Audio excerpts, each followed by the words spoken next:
Reimagining Cincinnati Riverfront, AI optimization of parking and park space.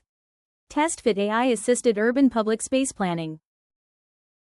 Downtown Cincinnati is home to two major stadiums, a growing business district, and one of the country's most underused riverfronts. Yet so much of that valuable land is still covered in surface parking lots. So my question was, can we do better? Can we use AI to help us rethink how we balance the need for infrastructure, like parking, with opportunities for public parks and gathering spaces? My goal was to use AI to optimize parking on a real site, then test how much land we might reclaim for public use. I wasn't trying to eliminate parking, but to rebalance it, so people and place come first. I used a free AI tool called TestFit, which helps generate real-time layout options for development. So, what exactly is TestFit? TestFit is an AI-powered generative design tool that's used in architecture and urban planning, mostly in the early stages of site planning.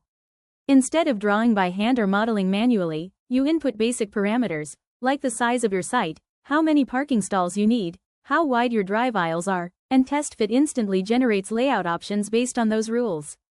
It's sort of like a calculator, but for spatial planning. You give it the puzzle pieces, and it figures out how to fit them together in the most efficient way.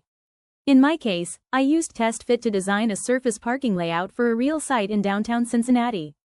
I didn't use it to make buildings or garages, just to see how much surface parking could fit realistically, and how those results could help guide decisions about reclaiming land for parks. What makes TestFit useful is its speed. Every time I made a change, like adjusting stall type, site coverage, or access points, the layout updated immediately. And it gave me real data, number of stalls, building coverage, floor area ratio, and more. I chose a 13.79-acre site between Mering Way and the Ohio River, just west of Paycor Stadium. It's a large, flat, underutilized zone with no residential buildings and few environmental barriers, so it made a great testbed for design. The original plan was to use AI to lay out the most efficient surface parking lot possible, based on zoning and standard parking dimensions. I wasn't using garages, and I wasn't building anything vertically, just exploring what could be done at ground level. As I saw how much space TestFit could fill with cars, I shifted the goal. I decided to imagine a second layer. What if we didn't use all of it for parking? What if a portion of this land, especially near the river, could become a public park? TestFit made this process incredibly fast. I drew the site boundary, input the required stall dimensions, set the setbacks, and let the AI generate an optimized layout. It created drive aisles, stall rows, circulation paths, and access points automatically, and gave me detailed data on the site's use. The output was impressive: 4,496 surface parking stalls, organized in 6 clearly defined surface-level regions across the site. This far exceeded the required 666 stalls, even accounting for peak event demand. From a coverage standpoint, the building coverage was about 50.9%, with the floor area ratio at 0.02, typical for surface development. The AI gave me instant feedback on efficiency without me having to manually draw a single line. The most exciting outcome of this experiment was discovering just how much extra space was available once parking demand was met. By removing just one or two of the surface blocks on the west side of the site, maybe 25 to 30% of the area, we could free up several acres for a new public park or riverfront green space. Imagine shaded walking paths, lawn areas for events or tailgating, maybe even food trucks or playgrounds. That's all possible when parking is designed strategically. I created a concept overlay that reimagines the west portion of the site, closest to the bridge and river, as parkland, while maintaining over 3,000 stalls in the remaining layout. That's still almost 5 times the minimum required. So this project isn't just about efficiency, it's about trade-offs.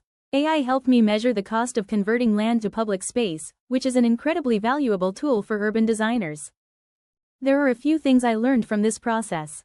First, AI is great at layout optimization. TestFit didn't just throw stalls on a page, it followed real standards, matched drive aisle widths, and maximized usable space. It saved me hours of manual work and gave me real, data-backed designs.